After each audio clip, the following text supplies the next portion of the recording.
আলহামদুলিল্লাহ প্রচুর পরিমাণ বাচ্চা দিছে এবার, কিন্তু দুঃখের কথা এবার মাদারগুলা খুব আলাদা আলাদা ব্যতিক্রমী অভ্যাসের সাথে জড়িত। যেমন এই মাদারটার অভ্যাস হাড়ির ভিতরে ধানের চিটা নিয়ে জমাইব। এই ধানের চিটাগুলো খোঁচা লাগে, খুব ধারালো, তো এগুলো খোঁচা লাগে স্কিনে। এগুলো তো একবারে ছোট, আজকে বোঝা যাবে না, কিন্তু একটু বড় হলে বোঝা যাবে। স্কিনে ছোট ছোট দাগ হয়ে যায়, সাদা সাদা, মানে যে খোঁচা খাইছে এই খোঁচার দাগ হয়। তো এই 2 দিন 1 দিন পর পর এই চিটাগুলো বের করে দিতে হয়। এই অভ্যাসটা আগে ছিল না, ইদানিং হয়েছে, ইদানিং খেয়াল করলাম এই বদভ্যাসটা। আগে এই বদভ্যাস ছিল না, আগে হাড়ির ভিতরে কোনো কিছু দিত না, এইবারই দেখলাম প্রথমবার।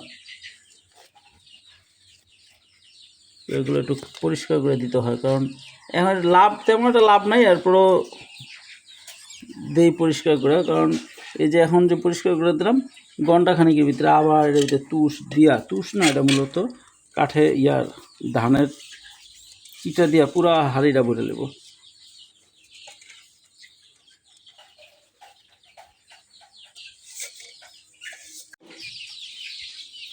আর এই হাড়ির মাদারের অভ্যাস হলো শুধু বাচ্চা হাড়ি থেকে বের করে ফেলে, বাচ্চা হাড়ির ভিতরে রাখি না, হাড়ি থেকে বের করে নিচে ফালায় দেয়। এই একটা খারাপ অভ্যাস। এইগুলোকে এখন সেট করতে হবে। আজকে সারাদিনে মনে হয় 10 বার বাচ্চা উড়াইছি, 10 বার বাচ্চা সারাদিন শুধু ফালায় দেয়।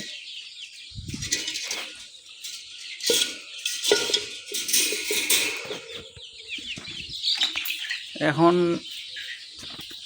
বাচ্চাগুলা এই হাঁড়িতে রাখছি, দেখি কোন কোন হাঁড়িতে একটা একটা করে দিয়ে দেওয়া যায়, কারণ ওদেরকে আর বাচ্চাগুলা দিব না, কারণ বাচ্চাগুলো ওর কাছে দিলে সারাদিন বারবার ফালে সবসময় তো উড়াইয়া দেওয়া সম্ভব হয় না।